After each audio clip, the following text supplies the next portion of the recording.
Subscribe करें और bell दबाएं ताकि कोई खबर रह न जाए।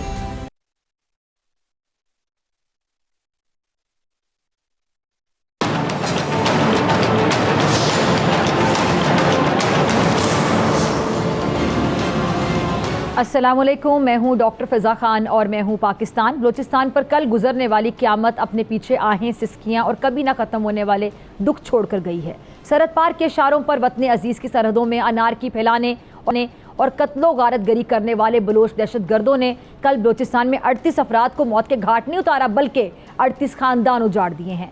ये दुख अपनी जगह, लेकिन इस दुख से जुड़ा बड़ा दुख बलोच रिवायत की जड़ों में बारूद रखना भी है। बलूचिस्तान में अब वो हो रहा है जो पहले कभी नहीं होता था।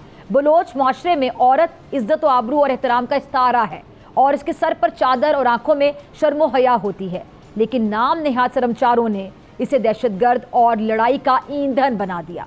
बारूदी जैकेटें पहनाने लगे। कल होने वाली खूरेजी में कम उम्र माहिल बलोच को भी इस्तेमाल किया गया। बमुश्किल 17-18 बरस की खुश मिजाज हंसमुख माहिल की किसने ब्रेन वॉशिंग की, किसने इंतहाई कदम पर, और कौन उसके ख्वाबों को उसके टुकड़ों में बिखेरने का जिम्मेदार है। इससे हट के सवाल ये भी है कि बलोच रिवायात का चौकीदार बनने वाले ये मुसल्ला जत्थे अब माहिल और इस उम्र के जो बच्चे हैं उनको लड़ाई में आखिर क्यों झोंक रहे हैं। बलोच लिबरेशन आर्मी या ऐसे जो दूसरे मुसल्ला जत्थे हैं, इन कम उम्र नौजवानों को अनारकी का ईंधन बनाकर सरहद पार अपने आकाओं को खुशी तो दे सकते हैं, लेकिन ये बलोच रिवायात के अमीनों के सर शर्म से झुका रहे हैं कि बलोच तो वो होते हैं कि कब दो तरफ से छिड़ी जंग में किसी कबीले की खवातीन जो हैं अगर बीच में आ जाती तो फिर बंदूकें खामोश हो जाती थीं। किसी से कत्ल हो जाए और दोनों फरीक आमने सामने आ जाएं, लड़ाई छिड़ने को हो और कातिल के घर की औरतें माफ़ी की दरख्वास्त लेकर मकतूल के घर के दरवाजे पर आ जाएं, तो गैरतमंद बलोचों के पास उन खवातीन के सरों पर चादर डालने और अमान देने के अलावा दूसरा रास्ता नहीं होता। और कई बलोच कबाइल में अब भी ये रस्म मौजूद है कि किसी तनाज़े पर एक कबीले की औरतें अर्जी लेकर आ जाएं तो दूसरा कबीला बदला लेने में हक बजानिब होने के बावजूद माफ़ कर देते हैं। बलोच माशरे में औरत इज़्ज़त एहतराम का इस्तारा है और तारीख भी यही बताती है कि ये मामला इतना हसास है कि इस पर 2 बड़ी जंगें हो चुकी हैं और अफसोस कि रवायात की धरती पर शरपसंदों ने ज़रा भी लिहाज ना किया। माहिल बलोच और रिजवान जैसे लड़कों का लड़ाई का ईंधन बना दिया। और फिर ये पहली मर्तबा नहीं हुआ, इससे पहले भी इन नाम नेहाद गैरतमंद शर्मचारों ने 2 खुदकुश हमलों में खवातीन को चारे के तौर पर इस्तेमाल किया। ये जो बलोच कबायली रिवायात से वाकिफ़ दिफाई माहिरीन है, उनका भी यही कहना है कि Baloch liberation army, Baloch liberation front और दीगर दहशतगर्दों के जत्थे सिक्योरिटी फोर्सेस के हाथों बड़ी तादाद में अपने कारिंदे ख़त्म करवाने और अपनी ताकत गंवाने के बाद अब खवातीन को इस्तेमाल कर रहे हैं, जिस पर रिवायत पसंद जो बलोच हैं वो मुश्तिल हैं, अफसुर्दा हैं, वो इसे शर्मनाक हरकत मानते हैं और साथ ही सवाल भी करते हैं कि BLA, BLF और दीगर दहशतगर्द जत्थों में शामिल जो कमांडर हैं उनकी बहनें, बेटियाँ और माएँ कहाँ हैं। ये इतना ही नोबल कॉज है तो वो कब उन्हें खुद कुछ जैकेटें पहनाएंगे। और अब नाज़रीन बात करते हैं दहशतगर्दों की जो कमर तोड़ने के लिए किए जाने वाले एक अहम फैसला है, उस फैसले के बारे में बात करते हैं। वज़ीर आज़म शहबाज शरीफ साहब की ज़ेर सदारत आज वफाकी काबीना के गैर मामूली इजलास में गैर मामूली फ़ैसले किए गए। इजलास में मुल्क की जो सियासी माशी अमन व अमान की सूरत हाल है उस पर गौर किया गया। खासकर बलूचिस्तान में जो अमन व अमान की सूरत हाल है उस पर वज़ीर आज़म ने सख्त नोटिस लिया है। इजलास में गुज़श्ता रोज़ ये जो बलूचिस्तान में दहशत गर्दों के हमलों में 38 इंसानी जानों के ज़ियां पर वज़ीर आज़म और मुल्क की जो अथॉरिटीज़ हैं उनके सब्र का पैमाना भी जैसे लबरेज़ हो गया है कि डू और डाई वाला मामला आ पहुँचा है, अभी नहीं तो फिर कभी नहीं। अच्छा, वज़ीर आज़म ने तस्लीम किया है कि चंद माह में दहशत गर्दी की जो लहर है उसमें इजाफा हुआ है और साथ ही ये भी कहा है कि दहशत गर्दी के खात्मे के लिए जंग जारी रहेगी और अब दहशत गर्दी के खात्मे का वक्त आ पहुंचा है। अच्छा, वज़ीर आज़म ने यह भी कहा कि दहशत गर्दों का मकसद CPEC मंसूबे को मुतासिर करना और पाक चीन ताल्लुकात ख़राब करना है। दहशत गर्दों के लिए मुल्क में कोई जगह नहीं है।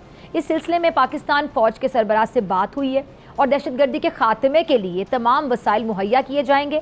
वज़ीर आज़म साहब के खिताब के बाद इजलास में वफाकी काबीना ने ऑपरेशन अज़्म इस्तेहकाम के लिए 20 अरब रुपयों की मंजूरी भी दी है। अच्छा, बात भी यही कि साल के जो 12 महीने हैं ऑपरेशनल रहने वाली दुनिया की जो बड़ी बंदरगाहें हैं उनमें से एक गवादर, सोना उगलने को आप कह लें कि बेचैन CPEC प्रोजेक्ट और मादनियात की दौलत से माला माल बलूचिस्तान। फिर भला ज़रा सोचें कि हमारे दुश्मन यहाँ पे क्यों अमन रहने देंगे। वो क्यों चाहेंगे कि दुनिया के 60,000 से ज़ायद जो कार्गो शिप्स की मालिक शिपिंग एजेंसीज़ हैं वो अपने जहाज़ों को गवादर के रूट पर भेजें। सी पैक की सड़कों पे ट्रकों ट्रॉलों के काफले रवा दवा हों और बलूचिस्तान की धरती सोना उगलकर बलूचिस्तान और पाकिस्तान को, पूरे मुल्क को खुशहाल कर दे।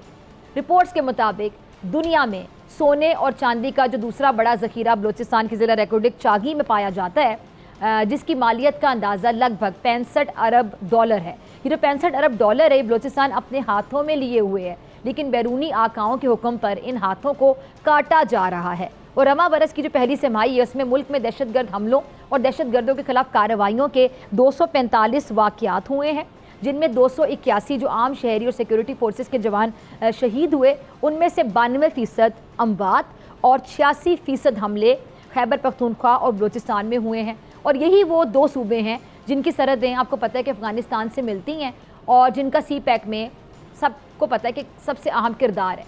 यानी टीटीपी के जो खारजी हों या नाम नेहाद बलोच सरमचार, ये जो दहशतगर्द हैं, दोनों की जो पनागाहें हैं, दोनों के अहदाफ एक ही हैं कि पाकिस्तान से लहू टपकता रहे, बदअमनी रहे और यहाँ कोई ना आए। लेकिन इंशाअल्लाह ऐसा नहीं होगा। अब लहू बहेगा तो इन फसादियों और दहशतगर्दों का जो हथियार उठाकर सामने आएंगे और इनके जो बैरूनी वो अपना एजेंडा क्या रखते हैं और इसका खुलकर इजहार भी कर चुके हैं। ये ज़रा क्लिप देखिएगा। आपसे मुलाकात होगी ब्रेक के बाद। ब्रेक के बाद मेरे साथ मौजूद होंगे मौला बख्श आंडू साहब।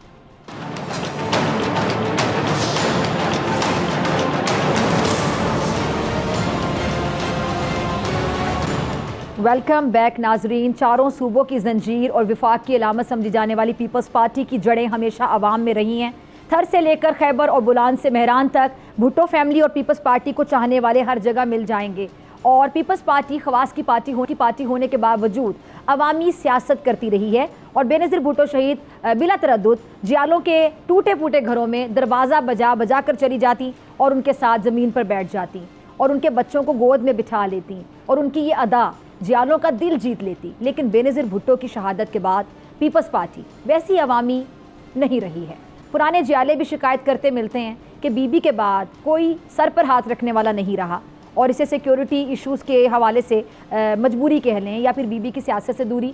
सच बहरहाल यही है कि यही जो पहले वाली बात है शायद वो नहीं रही है। अच्छा, पीपल्स पार्टी कोशिश कर रही है कि वो मुल्क भर में दोबारा एक्टिव हो, फाल हो, पंजाब में ख़ास तौर पे, और पंजाब और ख़ासकर जनूबी पंजाब जहाँ अब भी भुट्टो और बीबी के चाहने वाले मौजूद हैं, यकीनन उन्हें पहले की तरह फाल किया जाए। लेकिन नून लीग और तख्ते लाहौर पर मरियम नवाज साहबा के होते हुए ये हदफ, ये टारगेट पंजाब में इतना आसान नहीं दिखाई देता है। और KPK में कोई माने या ना माने, PTI का जादू अभी भी सर चढ़कर बोलता है। KPK की मैं बात कर रही हूँ। और बलूचिस्तान में वहाँ पे तो हमें पता है सरदारों और जो इलेक्टेबल्स है उनकी सियासत है, जिनमें जिस सियासत में आप कह लें कि आसिफ अली जरदारी साहब से ज़्यादा माहिर आखिर कौन। इसलिए आज बलूचिस्तान की इत्तेहादी हुकूमत की कमान पीपल्स पार्टी के हाथ में है। यानी इस वक्त दो सूबों में पीपल्स पार्टी की हुकूमत है और अजीब इत्तेफाक है कि इन दोनों सूबों में अमन व अमान की जो सूरत हाल है वो भयानक है। सिंध में स्ट्रीट क्राइम्स हैं, कच्चे के पक्के डाकुओं ने वक्त डाला हुआ है और बलूचिस्तान में दहशतगर्दों ने हुकूमत की रिट को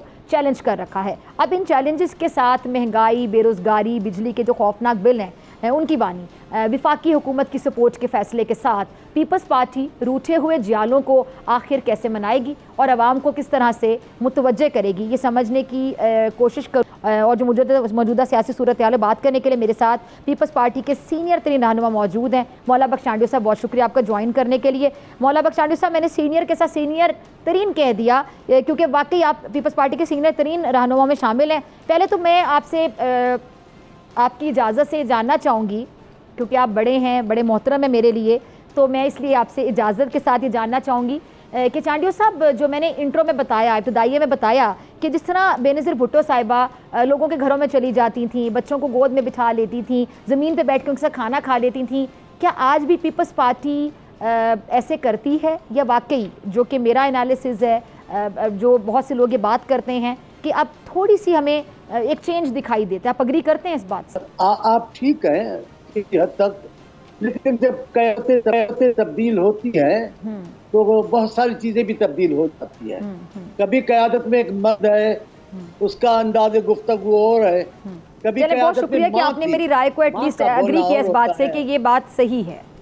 जी जी, लेकिन जो बात मानने जैसी होगी वो मान भी लेंगे। जी जी, लेकिन जी, आप भी बात को माने। जी जी, तब पीपल्स पार्टी क़यादत एक एक माँ के हाथ में थी। ठीक है। माँ का लबो लहजा, माँ का अंदाज, माँ का प्यार देना और होता है, बड़े भाई का, वालिद का तरीक़ेकार कुछ मुख्तलिफ होता है।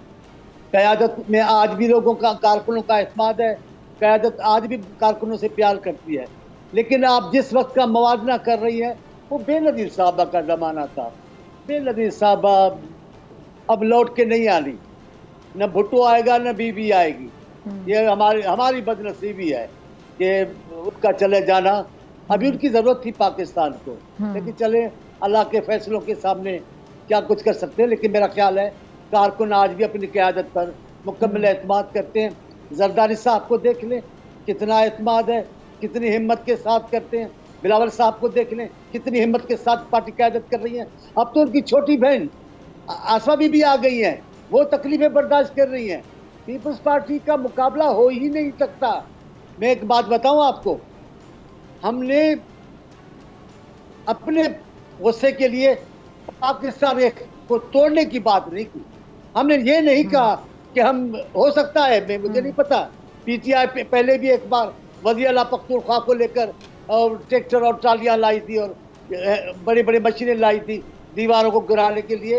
हो सकता है उसका आज भी मिजाज वही है।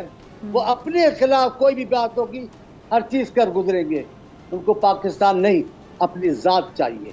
उनको पाकिस्तान की आवाम की खुशहाली नहीं, उनको अपनी हाकमियत चाहिए। यही फ़र्क है पीपल्स पार्टी में। और आज तक तमाम तर सूरत हाल के बावजूद पीपल्स पार्टी कायम और दायम है। जैसे अभी आपने कहा कि वो चारों सूबों में है। लेकिन एक बात कहता हूँ, वही आपके दिलों की बात सर, है। चारों सूबों में तो नहीं है। शेर पढ़ता हूँ, मौला बख्श चांडियो साहब बता रहा हूँ। जी जी, मैं जवाब दे रहा हूँ, मैं जवाब दे। अभी मुझे, आप जब ये बात कर रही थी तो मुझे शेर याद आ रहा था कि हवा कुछ ऐसी चली थी कि बिखर गए होते, रगों में खून जो होता तो कि मर गए होते। हमी ने रोक लिया अपने सर हरते शहर जाम, वगरना शहर में किसके सिर के सर गए होते। हमने अपनी जानें दी हैं, पाकिस्तान को बचाया है, पाकिस्तान की आवाम को बचाया है। हमने खुद तकलीफें बर्दाश्त की हैं पाकिस्तान की आवाम की खुशहालियों के लिए। हमने ऐसे नहीं कहा हमें नहीं करोगे तो हम ये तबाही ले आएंगे, हमें ये करोगे तो हम ये दीवारें तोड़ देंगे, हम ये और निकल के आ जाओ, मुझे कुछ हो जाए तो आप नहीं छोड़ना है। ये हमारा रास्ता नहीं है, हमारा रास्ता। जी जी जी जी, ठीक है। अच्छा चांडियो साहब, चले आगे चलते हैं। मुझे ज़रा बताइएगा, वक्त की कमी है, मैं आपसे और भी बहुत सी बातें जानना चाह रही हूँ। ये जो भी पीपल्स पार्टी और नून लीग में इख्तलाफात खुलकर सामने आए, पहले भी ऑफ द रिकॉर्ड बहुत सी बातें हमें सुनने को मिलती थी, लेकिन अब ऑन रिकॉर्ड बातें हो रही हैं। जैसे कि बिलावल साहब ने भी कुछ गिले शिकवे किए हैं शहबाज शरीफ साहब से कि बहुत सी चीज़ों में जो आप लोगों को लूप में नहीं लिया जाता, आप लोगों से पूछा नहीं जाता, जो कि ज़ाहिर बात है आपका राइट है, आप लोग इत्तेहादी हैं, आप लोगों से पूछना चाहिए, मशवरा करना चाहिए, सलाह मशवरे से एक दूसरे को कॉन्फिडेंस मिलता है, एतमाद में लिया जाता है। ये जो मामलात हैं ये सिर्फ यहाँ तक हैं या अब ये मामलात मज़ीद सर उठाएंगे और ये जो गिले शिकवे मज़ीद बढ़ते चले जाएंगे? मेरा ख्याल है अगर इनका तदारुक नहीं किया हुकूमत ने और हमारी बड़ी पार्टी ने, जो हुक्मरान पार्टी है, तदारुक नहीं किया तो जाहिर है तो बढ़ जाएंगे। मैं ये कहता हूँ हमने जो बातें की है वो नाजायज बातें नहीं है। मेरे चेयरमैन ने इनसे कहा, तब वजीर खारजा थे, इतना सैलाब, ये जो गुज़िश्ता बरस सैलाब आया है सिंध में, अभी तक वहाँ पानी खड़ा है, अभी तक हालात ठीक नहीं हुए, इतना पानी था। हमसे वादा किया गया, एक भी वादा पूरा नहीं किया गया। क्यों? हम पाकिस्तान में नहीं है। आपकी सारी खुशहाली के प्रोग्राम पाकिस्तान के एक छोटे से मखसूस इलाके के लिए, पूरे पंजाब के लिए भी नहीं है। ये तो हमारा हक है, हम कहें कि भाई हम पाकिस्तान में हैं। मेरे वजीर आला सैयद मुराद अली शाह साहब कितनी बार मुतालबात करते रहे, वो कोई नहीं सुनता। जब कोई नहीं सुनेगा तो हम क्या करेंगे? अभी भी हमने सिस्टम को तोड़ने की बात नहीं की। अभी भी चेयरमैन साहब ने वजीर आज़म से मुलाकात भी की और कमेटी भी बनाई, भले बन जाए। लेकिन मैं आपको मेरा यकीन बताता हूँ। मेरा यकीन ये है कि नून लीग किसी के साथ इत्तेहाद बना के चल ही नहीं सकती। उसके जहन में पंजाब की हाकमियत है, उसमें उसको पाकिस्तान के किसी सूबे की नहीं चाहिए होती है, उसको पाकिस्तान के एक सूबे पंजाब की हाकमियत चाहिए। वो समझते हैं कि पंजाब की हाकमियत हमारे पास है तो हम पूरे पाकिस्तान को चला सकते हैं, लेकिन वो ये नहीं समझते। इस सोच और फिक्र से पाकिस्तान को नुकसान पहुंचेगा। पाकिस्तान की जमहूरियत को नुकसान हो, लोगों को खुशहाली नहीं मिल सकेगी, हम आपस में दस्तों गिरेबान रहेंगे, लोग वैसे के वैसे परेशान रहेंगे। लेकिन मुझे नहीं समझ में आता ये ऐसा क्यों चाहते हैं। अभी हम बगैर किसी वजारत के हम साथ दे रहे हैं, असेंबलियों में साथ दे रहे हैं, इनको गालियां पड़ रही हैं, हम उसमें शरीक हैं खामखा के, लेकिन हम कहते हैं नहीं, निजाम चले, जमहूरियत चले, लेकिन इनको बस अकेली हाकिमियत का तस्वर है। पहलवान है वो गंडा से उठाने वाले, तो बड़े उठाए, नुकसान होगा। जमहूरियत ऐसे नहीं चलती, जमहूरियत कुछ लेने देने का नाम है, और अगर इत्तेहाद है किसी जमात के साथ फिर तो उसको देने का, एतमाद में लेने का।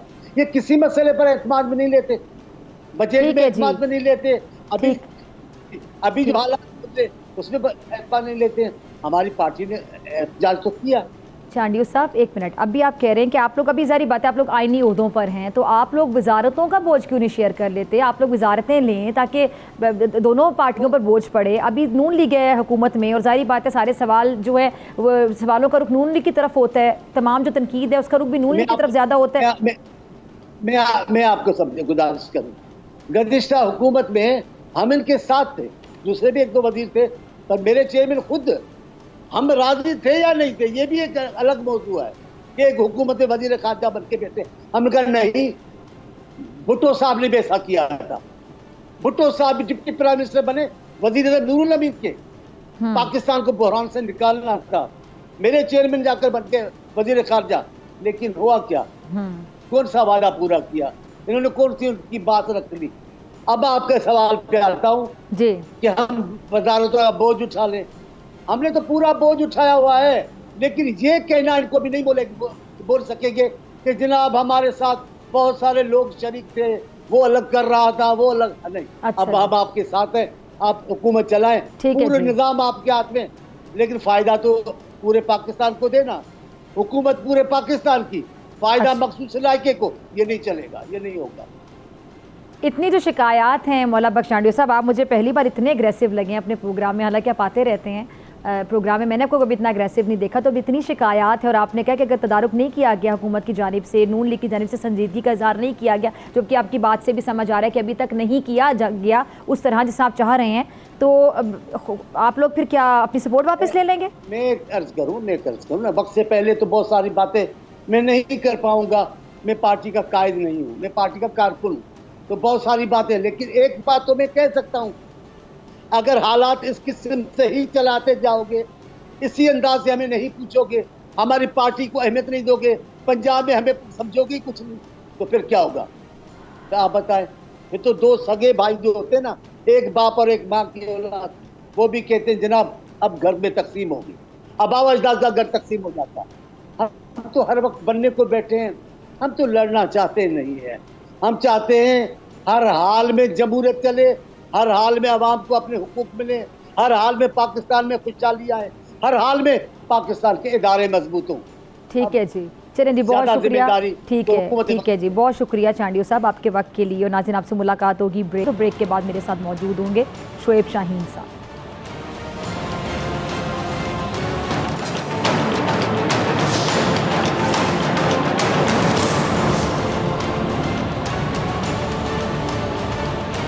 वेलकम बैक नाजरीन। जलसा आखिर क्यों ना किया गया, और क्या 8 सितंबर को भी जलसा होगा या नहीं? कप्तान कब बाहर आएगा और कप्तान की रिहाई के लिए तहरीक आखिर कब चलेगी? पार्टी में धड़ेबंदियां आखिर क्यों हैं, और कौन किस ग्रुप में है, कौन किसके इशारे पर बोलता है और कौन किसके इशारे पर चुप हो जाता है? पाकिस्तान तहरीक इंसाफ के रहनुमा कहीं भी जाएं, ये सवाल उनके पीछे पीछे लपकते हैं, और कोई तंज करता है, कोई ताने देता है, कोई दर्द दिल से पूछता है कि एक भरपूर कुव्वत वाली पार्टी जो विफाक में हुकूमत भी कर चुकी है, जिसके मुल्क भर में कारकुन है, नुमाइंदगी है, वो इतनी आजिज़ और कुछ करने से आखिर कासिर क्यों दिखाई देती है कि एक जलसा भी नहीं कर पाती है? इन सवालों के जवाब तलाश करने के लिए मेरे साथ मौजूद हैं शोएब शाहीन साहब। बहुत शोएब शाहीन साहब ज्वाइन करने के लिए, वक्त देने के लिए।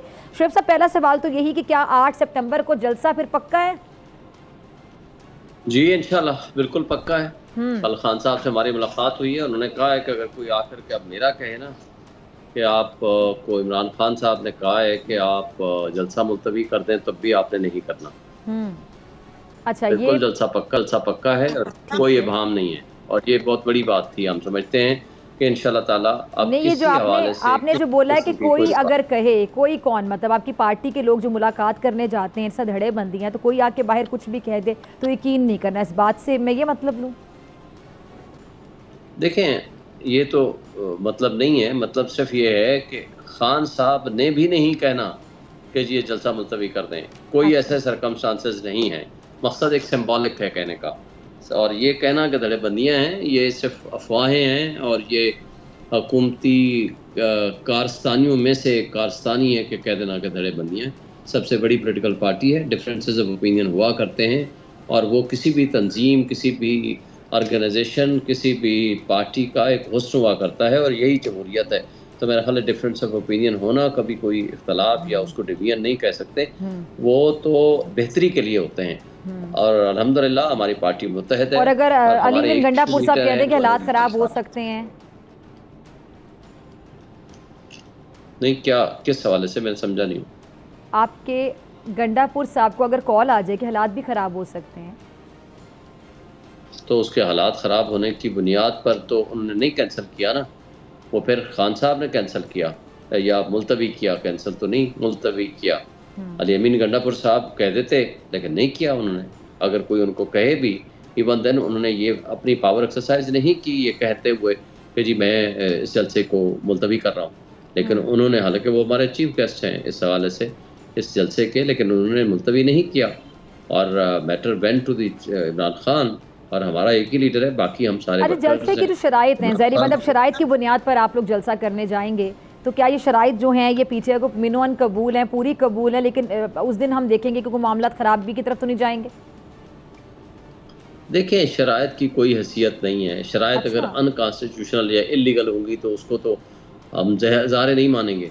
ये कहना जी एक दिन पहले आप अपने पार्टिसिपेंट्स के नाम दे दें कि कौन कौन इसमें शिरकत करेगा, उसकी यानी हम ये लाखों की तादाद में बंदों के नाम देंगे कि कौन कौन शिरकत करेगा और कौन नहीं करेगा, ये सिंबॉलिक है और इसकी कोई हैसियत नहीं। हाँ, जहाँ तक इस बात का ताल्लुक़ है कि हमने उसको कोई इलीगल काम नहीं करना, वो ठीक है, अच्छी बात है, लेकिन बात यह है कि कोई ऐसा कोई अनकॉन्स्टिट्यूशनल या इलीगल किस्म की कोई शराइत रखेगा तो उसको हमने नहीं मानते। यानी आपकी बात से मैं ये कंक्लूड कर सकती हूँ आपकी मौजूदगी में ही कि आप लोग अपनी शराइत पे जलसा करेंगे? देखिए, अपनी शराइत, वो शराइत जो कानून और आइन कहता है, हम उसके पाबंद हैं। आइन और कानून के मुताबिक जलसा करना, प्रोटेस्ट करना, ये हमारा, यानी आपने अभी से सोच लिया शोएब शाहीन साहब कि जो हुकूमत शराइत सामने रखेगी वो आइन और कानून के अंदर नहीं होंगी, उससे बाहर होंगी? जी, उन्होंने जो रखी हुई हैं वो इस वक्त मेजॉरिटी वो हैं जो आइनी और कानूनी नहीं है। तो फिर आप उन शराइत को नहीं मानते? उन शराइत में से जो कानूनी होगी उनको मानेंगे, जो गैर कानूनी होगी उनको नहीं मानेंगे, सिंपल बात है।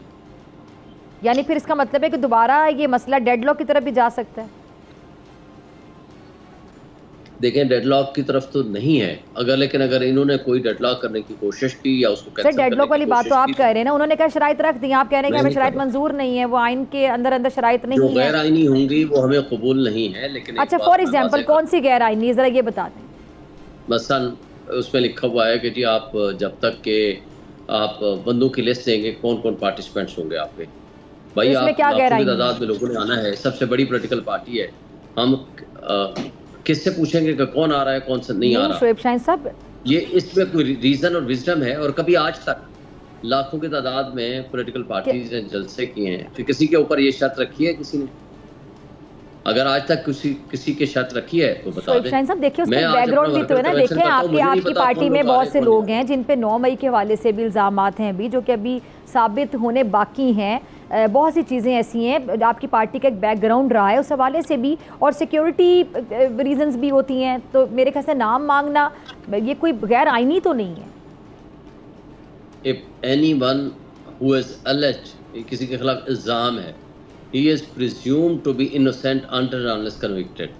ये तो कानून है, यही आइन है। वो इलेक्शन भी लड़ सकता है, वो तमाम एक सिटीजन ऑफ पाकिस्तान के बुनियादी इंसानी हुकूक जो उसको अवेलेबल हैं वो उसके प्रोटेक्टेड होते हैं। हाँ, कोई अगर कन्विक्टेड होगा तो वैसे ही जेल में होगा। तो मेरा ख्याल है कि इसमें कोई दूसरी राय नहीं है। और अच्छा, जो आपने आज तक किसी भी पॉलिटिकल पार्टी को आपने जो कंडीशंस दी हैं, अच्छा जिन्होंने आपसे परमिशन ही नहीं ली, TLP हमारे दोस्त हैं, भाइयों की तरह हैं। हम तो अब उनके साथ मेरा, बल्कि यहाँ के जो लोकल हैं, आप खबर अखलास साहब मेरे हक में जाकर स्टेटमेंट दे रहे हैं कि मैं इलेक्शन जीता हुआ हूँ, उन कठपुतलियों को गलत तरीके से असम्बली भेजा गया। लेकिन वो उसी फैजाबाद में धरना दिया, वहीं बैठे, वहीं आए, वही चीफ जस्टिस है, वही गवर्नमेंट है, वही पुलिस है, उनने तो किसी से नहीं पूछा। अच्छा, ये आपने उनको अलाउ किया, उन्होंने 7 दिन बैठे रहे, 6 दिन बैठे रहे। अगर हुकूमत ने भी अपना इख्तियार इस्तेमाल किया, उनको अलाउ किया, वही डी चौक में बाकी लोग आए, आपने उनको अलाउ किया, और वही सब कुछ के बावजूद क्या आपसे किसी ने कुछ नहीं पूछा? अगर आपके रियासत के कानून दो मुख्तलिफ पार्टियों के लिए या मुख्तलिफ पार्टियों के लिए मुख्तलिफ उसूल, कानून और तकाजे हैं, तो फिर मैं कुछ नहीं कह सकता। अच्छा शोएब शाहीन साहब, ये ज़रा बताइएगा कि अगर हुकूमत ने भी अपना इख्तियार इस्तेमाल किया, किसी किस्म की कोई रुकावटें हुई, तो फिर क्या किया जाएगा आपकी पार्टी की जानिब से? हम रुकावटें तोड़ देंगे। यानी हालात ख़राब होंगे सड़कों पे, इसका मतलब है करेने शरेने लेकर आएंगे? फिर हमारी कोशिश है कि ना हो, करेने शरेने लेकर आएंगे? फिर कोशिश की जी, बिल्कुल आएंगे, करेने लेकर आएंगे, आप कह रहे हैं? बिल्कुल लेकर आएंगे। अगर हमारे लिए कोई रास्ते में रुकावटें खड़ी करने की कोशिश की गई तो हम रुकावटों को हटाएंगे, ये हमारा फंडामेंटल राइट है। एक मिनट शोएब शाहीन साहब ठहरे, मुझे यहाँ पे एक मिनट रुकना है, क्योंकि आपने बहुत बड़ी बात की। आपने कहा है कि हम करेने लेकर आएंगे, 8 सितंबर को जो जलसा होगा उसमें आप लोग करेने शरेने लेकर आएंगे। तो अगर खुदा न खास्ता हालात ख़राब होते हैं, खुदा न खास्ता मैं दोबारा कहती हूँ, खुदा न खास्ता कि कोई 9 मई जैसे वाक़यात हो जाते हैं, तो फिर आप लोग जिम्मेदारी कबूल करेंगे? जो हालात ख़राब करेगा वो जिम्मेदार होगा। हम तो सिर्फ ये कह रहे हैं कि हम एक पीसफुल, हम एक जलसा कर रहे हैं। हमने सवाबी में जलसा किया, इतना बड़ा जलसा किया, वो सब ने देखा, पूरी कौम ने देखा। तो हम उस तरह का एक पुरअमन जलसा करना चाह रहे हैं। हमारे रास्ते में रुकावटें जो खड़े करेंगे वही जिम्मेदार होंगे, हम नहीं होंगे। शोएब शाहीन साहब, स्वाबी में रेड जोन नहीं है, वहाँ पे अहम इमारात नहीं है, वहाँ पे GHQ नहीं है, आप उसका कंपैरिजन इस शहर के साथ कैसे कर सकते हैं? क्या मतलब है कि मुझे ये बताएं कि हम 22 सितंबर को हम तरनोल में जलसा कर रहे हैं, उसकी इजाज़त नहीं मिली, आपके सामने है। रेड जोन में बंदे आते हैं और वहाँ वो प्रोटेस्ट करते हैं, जुलूस निकालते हैं, वो अदालत में जाते हैं, उनके लिए कोई पाबंदी नहीं है। रेड जोन भी इस मुल्क के, शहर के लोगों के लिए है, लेकिन हम रेड जोन में तो कोई जलसा नहीं कर रहे। हम तो एक ऐसी जगह पे कर रहे हैं जिस जगह पे हम ये समझते हैं कि हमने माजी में सब पॉलिटिकल पार्टी को इजाज़तनामे दिए हैं। मौलाना फजल रहमान ने 2 दफ़ा धरने दिए, हमने उनको इजाज़तनामे दिए, हमने तो कोई पर्चा नहीं किया, कोई रुकावटें पैदा नहीं की। बिलावल साहब आए, हमने उनके लिए कोई रुकावटें पैदा नहीं की। मरियम नवाज़ आई, उसके साथ सारी पॉलिटिकल पार्टीज आई PDM की, हमने उसके लिए कोई रुकावटें पैदा नहीं की। कोई एक जलसा जुलूस बता दें जिसके ऊपर हमने कोई फायरिंग की हो, खुदा न खास्ता हमने पर्चे क्यों, दहशतगर्दी की FIR का टीम। भाई मैं आपके सामने बैठा हूँ, पाकिस्तान की तमाम बार एसोसिएशंस, बार काउंसिल्स को मैंने रिप्रेजेंट किया है, तमाम पाकिस्तान की हाई लेवल की। आज मेरे खिलाफ 7 दहशतगर्दी के पर्चे काट दिए। जिस दिन मैं बंदे लेके बाहर निकलता हूँ दहशतगर्दी के पर्चे होते हैं। हमें तो आपने दहशतगर्दी के पर्चों में डाला हुआ है। ठहरे मुझे, मैं तो उसकी आपकी इस बात को एब्जॉर्ब नहीं कर पा रही हूँ। आपने कहा कि आप लोग करेने शरेने लेकर आएंगे, अगर हालात खराब होंगे तो जिम्मेदार वो होगा जो हालात खराब करेगा। जैसे 9 मई की जिम्मेदारी आप लोग आज तक अपने ऊपर नहीं लेते ना। नहीं, मैं कंफ्यूज हो रही हूँ। ठहरे आप कह रहे हैं कि आप लोग 9 मई की जिम्मेदारी भी ना लेते। आप लोग कहते हैं कि पता नहीं नून लीग ने करवाया था, किसी और ने करवाया था, इसने करवाया था, उसने करवाया था। मुझे बताएं, आप लोग करेने शरेने लेकर आ रहे हैं, और अगर हुकूमत अपना इख्तियार इस्तेमाल करती है, अगर हुकूमत कोई रुकावटें खड़ी करती है, जाहिर बात आप लोग रेड जोन की तरफ आना चाहें, अहम इमारत की तरफ आना चाहे, हुकूमत का पूरा राइट है कि वो अपनी पूरी तैयारी करके रखे। तो आप अगर खुदा न खास्ता हालात खराब होते हैं तो फिर आप उसकी जिम्मेदारी किसी और पे डालना शुरू कर देंगे? आपके पास हुकूमत पे डालना शुरू कर देंगे? आपके सामने मैं स्टेटमेंट दे रहा हूँ, हम रेड जोन में नहीं आ रहे। लेकिन क्रेने लेकर आ रहे हैं, आपने अभी बोला है। क्रेन, अगर आपने कंटेनर रास्ते में हमारे रुकावट पैदा करेंगे तो हम कंटेनर को हटा देंगे। क्रेन कोई गोली नहीं चलाती, क्रेन किसी को मारती नहीं है, तो लिहाजा हम मारने के लिए नहीं आ रहे, न लड़ने के लिए आ रहे हैं। हमारे ऊपर कोई गोलियां चलाएगा तो नेचुरली हम यही कहेंगे कि ये गलत कर रहे हैं। तो इस बात की क्या गारंटी कि आप लोग असलहा भी लेकर आ जाएं? बैठ जाएंगे। हम कोई गोली नहीं चला रहे, क्रेन में गोली नहीं। आप क्रेनें लेकर आ रहे हैं और अब अल्लाह ने इस बात का इज़हार करें तो आप लोग एक मिनट, आप लोग अगर असलहा भी लेकर आ जाएं फिर क्या होगा? फिर क्या होगा मुझे आप बताएं ना। क्या फिर क्या होगा? शोएब शाहीन साहब, आप क्या कह रहे हैं? एक मिनट ठहरे, मैं आपसे पूछ रही हूँ कि आप लोग करेने लेकर आएंगे। आपने कहा हम लेकर आएंगे, फिर मैंने कहा हालात खराब अगर हो जाते हैं तो आपने कहा जो करेंगे उनकी जिम्मेदारी होगी, यानी हुकूमत की तरफ आप इशारा करें। उसके बाद आपको मैंने कहा अगर आप असलहा लेकर आते तो आपने कहा हाँ तो फिर क्या होगा? आप यही कह रहे हैं या मेरे कान बज रहे हैं? नहीं, मुझे बताएं कि आप हमारे जिम्मे सब कुछ क्यों डाल रही हैं? फिर आप मैं आपसे सवाल पूछ रही हूँ, लाएंगे। मैं सिर्फ आपसे सवाल पूछ रही हूँ। होता है मुझे बता दें, सुने असला किस लिए होता है? असला अगर आपका लाइसेंस ही है, आपके सेल्फ डिफेंस के लिए होता है कि नहीं होता? यानी आप अगर ऐलान एक टीवी चैनल में बैठ के कह रहे हैं कि आप लोग असला लेकर आएंगे। आप किसकी नुमाइंदा हैं? पहले अपने आप को आप क्लैरिफाई करें। आप जब मैं कहूंगा कि मेरे पास मेरा असला सेल्फ डिफेंस के लिए होगा, आप फिर कहोगी कि आप रॉकेट लॉन्चर ले आओगे। मैं अपने मुल्क का नुमाइंदा हूं, मेरे मुल्क में अगर हालात खराब हो गए, मेरा राइट है सवाल पूछना। फिर अगला सवाल होगा कि आप ये चीज ले आओगे। आप नुमाइंदा किसकी हैं? अपने मुल्क का नुमाइंदा हूं मैं, अपने मुल्क का नुमाइंदा हूं। आप किसकी नुमाइंदा हैं? आप मुझे पहले अपने आप को डॉक्टर फिजा खान और मैं हूं पाकिस्तान। बनो, किसी के नुमाइंदा और किसी के आप मेरे सामने कह रहे हैं करेने लेकर आएंगे, आप कह रहे हैं आप लोग असलहा लेकर आएंगे, लाइसेंस वाला सेल्फ डिफेंस के लिए आपसे सवाल भी ना पूछूं कि उस दिन हालात खराब हो गए तो फिर गोली नहीं होती। ये जो तुम जिसकी नुमाइंदा बनी हुई हो, उनको सामने आके बात करें। आप मुझे बताएं, तुम जैसे प्रॉक्सीज का जवाब देना मैं मुनासिब नहीं समझता। मैं बंद कर रहा हूँ और तुम्हारा मैं कभी भी प्रोग्राम दोबारा नहीं करूंगा। इतना गुस्सा आपको क्यों आ रहा है? इतना गुस्सा क्यों आ रहा है? तुम्हारा तुम पर आ गए आप।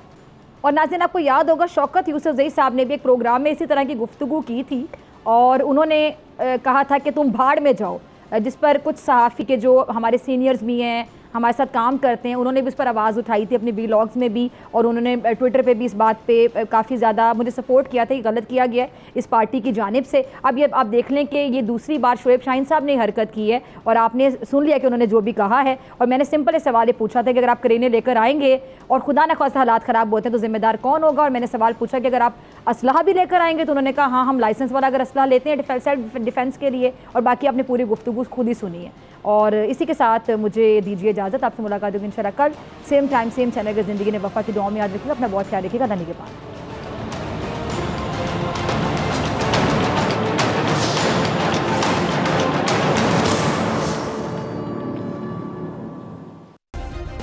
सब्सक्राइब करें और बेल दबाएं ताकि कोई खबर रह न जाए।